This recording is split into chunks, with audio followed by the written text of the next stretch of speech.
के अंडरग्राउंड करा। अगला स्लाइड दिखाइए। ये देखिए, ഇപ്പോൾ രാഹുൽ ഗാന്ധി മാധ്യമങ്ങളെ കാണുകയാണ് തത്സമയം. 31st May, massive stock activity, more than double what was there on 30th, more than double what was there on 29, 28. ये अनोमली देखिए। ये कौन लोग हैं? ये वो लोग हैं जो जानते हैं कि कोई ना कोई घपला हो रहा है। हजारों करोड़ रुपए यहां पे इन्वेस्ट हुए हैं, फॉरेन इन्वेस्टर्स ने इन्वेस्ट किए हैं, और उसके बाद 30 लाख करोड़ रुपए का लॉस होता है। किसका लॉस होता है? रिटेल इन्वेस्टर्स का लॉस होता है। तो ये जो आप देख रहे हैं, हिंदुस्तान की स्टॉक मार्केट की हिस्ट्री का सबसे बड़ा स्कैम है, और इसके बारे में हम कुछ सवाल पूछना चाहते हैं। पहला सवाल, why did PMNHM give specific investment advice to the 5 crore families investing in the stock market? Is it their job to give investment advice? Specific investment advice to the 5 crore families investing in the stock market. Is it their job to give investment advice? Second, why both interviews were given to the same media house owned by the same business group, which is also under SEBI investigation for manipulating stock market? Third, what is the connection between the BJP, the fake exit pollsters, and the dubious foreign investors who invested one day before the exit polls were announced and made a huge profit at the cost of 5 crore families? We demand a JPC into this. We are absolutely convinced that this is a scam. Somebody has made thousands of crores of rupees at the cost of Indian retail investors, and the Prime Minister and the Home Minister have given an indication to buy. And this is a criminal act. So we demand today a joint parliamentary committee to investigate this. मैं हिंदी में बोल देता हूं। प्रधानमंत्री ने देश की जनता को इन्वेस्टमेंट एडवाइस क्यों दी, और 5 करोड़ परिवारों को जो इन्वेस्ट करते हैं उनको प्रधानमंत्री ने, होम मिनिस्टर ने स्टॉक खरीदने का आदेश क्यों दिया? दूसरा, दोनों इंटरव्यूज जो किए गए थे वो अदानी जी के जो चैनल्स हैं उनको दिए गए थे, उन पर सेबी का इन्वेस्टिगेशन हो रहा है, तो उन चैनल्स का क्या रोल है? और बीजेपी के बीच में जो फेक एग्जिट पोलस्टर्स हैं और ये जो फॉरेन इन्वेस्टर्स हैं, इनके बीच में क्या कोई रिश्ता है, और अगर रिश्ता है तो क्या है? हम जेपीसी चाहते हैं, हम इन्वेस्टिगेशन चाहते हैं, और देश इसकी सच्चाई जानना चाहता है। धन्यवाद। शुक्रिया राहुल जी। साथियों, अभी अभी राहुल जी ने आपको स्पष्ट तरीके से क्रोनोलॉजी समझ लिया है। बार बार गृह मंत्री कहते थे अब क्रोनोलॉजी समझिए। आज राहुल जी ने देश को क्रोनोलॉजी समझाया है। इसके ऊपर अगर आपके सवाल हैं तो एक एक करके आप पूछेगा, एक एक करके पूछेगा। I haven't said the chronology in English, so I'll say the chronology in English. 13th May 2024, the Home Minister says, buy shares before 4th of June. This is a clear indication to retail investors and others to buy stock. 19th May, for the first time, and then repeatedly until the 28th May, the Prime Minister says that the stock market is going to break records on 4th June. Finally, on 1st June, completely fictitious exit polls are released, these investors are given a completely wrong impression. And on the 3rd of June, as we all know, the stock market breaks all records and then crashes on the 4th of June. Whoever has made money as the stock market rose and also as the stock market crashed. And we are interested in having a joint parliamentary committee, a JPC, to investigate the role of the Prime Minister, the role of the Home Minister, role of BJP members, and also those people who have done these fake exit polls. And finally, we want to understand who are the people, these foreign investors, who did these trades. So we want an investigation for that. शुक्रिया राहुल जी. हाँ संजय. राहुल जी, इससे पहले भी आपने Adani issue पे JPC पिछली लोकसभा में मांग की थी, तो क्या आप चाहेंगे कि ये इशू और हिंडनबर्ग इशू दोनों कंबाइन हो और दोनों की जांच हो? ये जो इशू है, this is a broader issue than just the Adani issue. It is connected to the Adani issue, but this is a much broader issue. This is directly the Prime Minister of India, Home Minister, who are privy to data on actual election results, who have IB reports, who have their own data, who are advising retail investors to buy stock on the 4th. This has never happened before. And by the way, the Prime Minister has never commented on stock market before this. This is the first time the Prime Minister has commented, very interestingly, and multiple times, one after the other, saying that stock market is going to boom, stock market is going to boom, stock market is going to boom. And at the same time, he has information that the exit polls are wrong. He has information that he knows what is going to happen because he has IB data and he also has his own party data. हाँ जी रवि. राहुल जी, मेरा सवाल यही है कि जी news ने भी ये सारी चीज बताई है जनता को कि कई चैनलों ने मिलकर ये सब चीज किया है, जिस तरह से एग्जिट पोल करके लोगों को गुमराह किया है, जिस तरह से शेयर बाजार में सारा कुछ हुआ है. जी न्यूज़ ने भी इस मामले को उठाया है और बताया है, और आपके कहने का सीधा अर्थ है कि अडानी को इसका फायदा उठाने के लिए किया गया है? नहीं, मेरा कहने का ये अर्थ है कि उसमें अदानी इन्वॉल्व हो सकता है, मगर ये अदानी से बहुत बड़ी चीज है. इसमें बीजेपी के सबसे बड़े नेताओं ने कहा है, रिटेल इन्वेस्टर्स को मैसेज दिया है कि आपको स्टॉक खरीदना चाहिए. उनके पास इंफॉर्मेशन थी कि एग्जिट पोल्स गलत हैं, उनके पास इंफॉर्मेशन थी कि बीजेपी को फुल मेजॉरिटी नहीं मिलने वाली है, और वो जानते थे 3 जून को और 4 जून को क्या होने वाला है. कितने का? 30 लाख, कितना? 30 लाख करोड़ का नुकसान हुआ है. कितने का? 30 लाख करोड़ रुपए का नुकसान हुआ है और हजारों लाखों करोड़ रुपए का चुने हुए लोगों को फायदा हुआ है. और हम इंक्वायरी चाहते हैं प्रधानमंत्री पर, होम मिनिस्टर पर, जिन्होंने एग्जिट पोल किया उन पर, और ये जो फॉरेन इन्वेस्टर्स हैं उन पर. हाँ शमिन.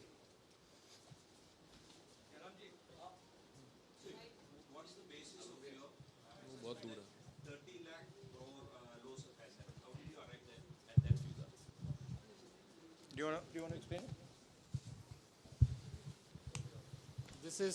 This is based on the value, market value of all the companies the day before the results came, and the market value of the stock market of all the companies at the end of the day on results. हाँ संजीव. एक minute. Sanjeev. Rahulji, you've talked about, are you alleging the involvement of the Prime Minister and the Home Minister? Yes. And whose money is it? Yes, Are you that saying is it what I their am money? saying. I am saying that people very high up in the BJP have carried out this scam. I am saying they had partners who carried out these exit polls. We would like to know if these exit polls were actually carried out, if people were actually sent out, And we'd also like to know the methodology of these polls. We'd like to understand who these investors are. We have some sense of who these investors are. So we are not just speaking out of the air. We are confident that if an investigation is done, interesting things will be revealed. And we think the Prime Minister and Home Minister are directly involved in this. हाँ Siddharth, companies की भी आपको लगता है जांच होनी चाहिए जिनके शेयर बहुत अप गए, जिनके सबसे ज्यादा शेयर खरीदे गए और जिनके शेयर उसके बाद में बीच में बेचे भी गए, तो उन कंपनीज का भी को भी इस दायरे में आना चाहिए, आपको लगता है? हमारा कहना है कि यहाँ पे बड़ा क्लियर है कि स्कैम हुआ है। प्रधानमंत्री ने डायरेक्टली कहा है, होम मिनिस्टर ने डायरेक्टली कहा है, इंडिकेट किया है जनता को कि स्टॉक मार्केट ऊपर जाएगी। होम मिनिस्टर ने तो साफ कह दिया कि खरीदना चाहिए। और जब प्राइम मिनिस्टर और होम मिनिस्टर और फाइनेंस मिनिस्टर ऐसी बात करते हैं तो उसका रिएक्शन आता है, लोग उसको बिलीव करते हैं। तो बिल्कुल क्लियर है कि इन तीन लोगों ने कहा है। यह भी क्लियर है कि इनको मालूम था कि रिजल्ट 400 का नहीं है, 300 का भी नहीं है। तो ये हम पता लगाना चाहते हैं, उसमें आप जो कह रहे हो वो भी शामिल है।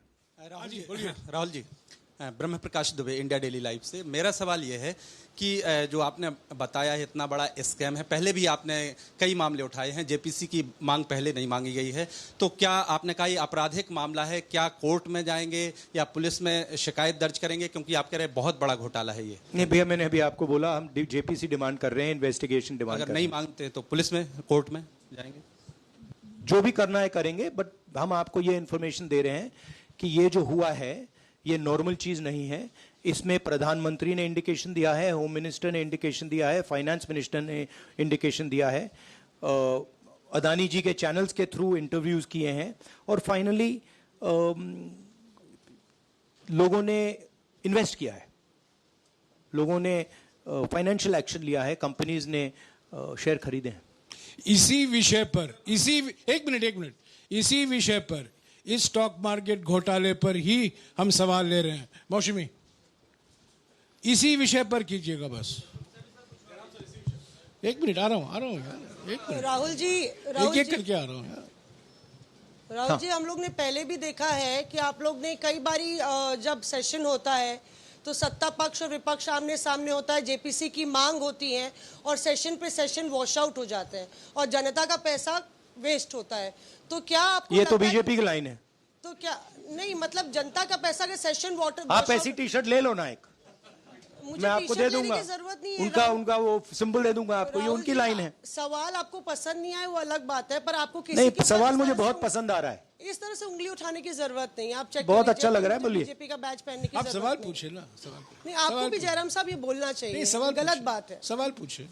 मेरा बस ये सवाल था कि जेपीसी की मांग पे कई बारी कामकाज ठप हो जाता है, तो क्या आपको लगता है कोई और भी राह आप लोग सड़क की राह इख्तियार कर सकते हैं, क्योंकि ये आम आदमी का पैसा है। हम जनता को एक रियलिटी बता रहे हैं कि यहाँ पे क्लियरली एक स्कैम हुआ है। यहाँ पे प्राइम मिनिस्टर ने इंडिकेट किया है, यहाँ पे होम मिनिस्टर ने इंडिकेट किया है, यहाँ पे फाइनेंस मिनिस्टर ने इंडिकेट किया है।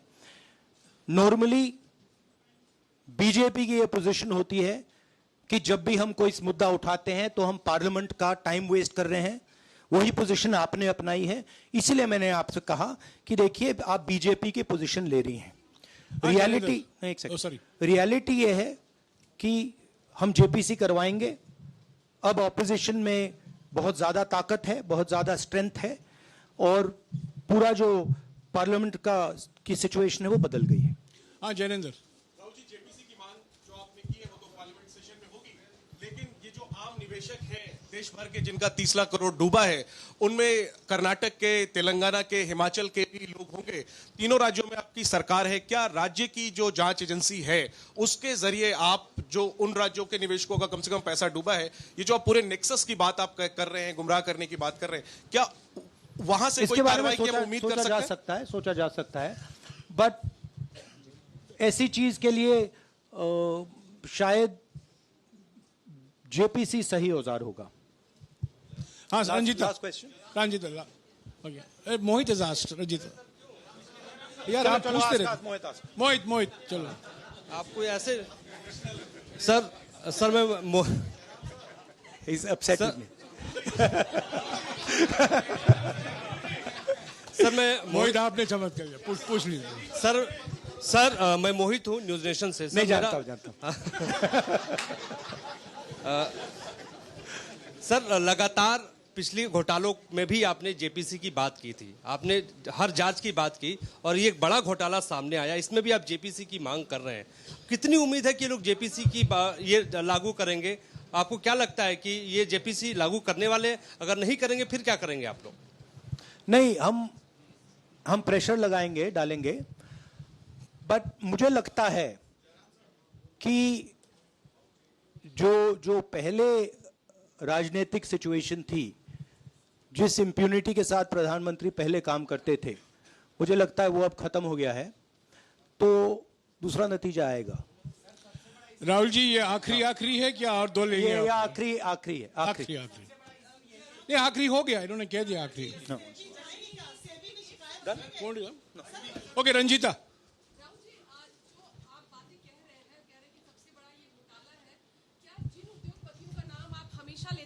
चुनावी जो रैलियां रही हैं उसमें भी और उसके बाद भी, क्या आप कहना चाहते हैं कि सरकार ने मदद की है उन उद्योगपतियों को और अमीर बनाने में? नहीं, मैं कह रहा हूं, मैं सिर्फ सरकार की बात नहीं कर रहा हूं, मैं दो इंडिविजुअल्स की बात कर रहा हूं। प्रधानमंत्री ने और हिंदुस्तान के सब रिटेल इन्वेस्टर्स जिनको नुकसान हुआ है, मैं आपसे बोल रहा हूं, आपको यह बात समझ आ जाएगी। आपका पैसा गया है, आपकी कमाई गई है, आपको नुकसान हुआ है, और इसमें करोड़ों युवा हैं जो ईमानदार हैं। तो नरेंद्र मोदी जी ने, अमित शाह जी ने आपको मैसेज दिया कि 4 तारीख को स्टॉक मार्केट आसमान छुएगी, और आपने उन पर भरोसा किया। मगर सच्चाई यह थी कि नरेंद्र मोदी को मालूम था कि 4 जून को स्टॉक मार्केट आसमान नहीं छुएगी। 4 जून को स्टॉक मार्केट का जबरदस्त नुकसान होने जा रहा है, क्योंकि उनके पास इंटेलिजेंस की रिपोर्ट थी और बीजेपी का जो इंटरनल असेसमेंट था 220 सीट का, वो उनके हाथ में था। तो मेरा यह सवाल है और मैं आपसे, इन्वेस्टर से कहना चाहता हूं कि आपको जो चोट पहुंची है, जो आपको दर्द हुआ है, वो चोट नरेंद्र मोदी जी और अमित शाह के बयान ने आपको पहुंचाई है। और हजारों करोड़ रुपए किसी ना किसी ने चोरी किए हैं, वो आपके जेब से गए हैं, रिटेल इन्वेस्टर्स के जेब से गए हैं। तो मैं चाहता हूं, आपके लिए बोल रहा हूं, मैं आपके लिए बोल रहा हूं कि इन्वेस्टिगेशन होना चाहिए, पता लगाना चाहिए कि प्रधानमंत्री जी ने, होम मिनिस्टर ने आपको यह गलत इंफॉर्मेशन क्यों दी, और ये कौन लोग हैं, इन्वेस्टर्स जो हैं, फॉरेन इन्वेस्टर्स हैं, जिन्होंने इस दिन फायदा उठाया। ये देखिए ग्राफ है, ये रेड चार्ट जो है, इसको देख लीजिए।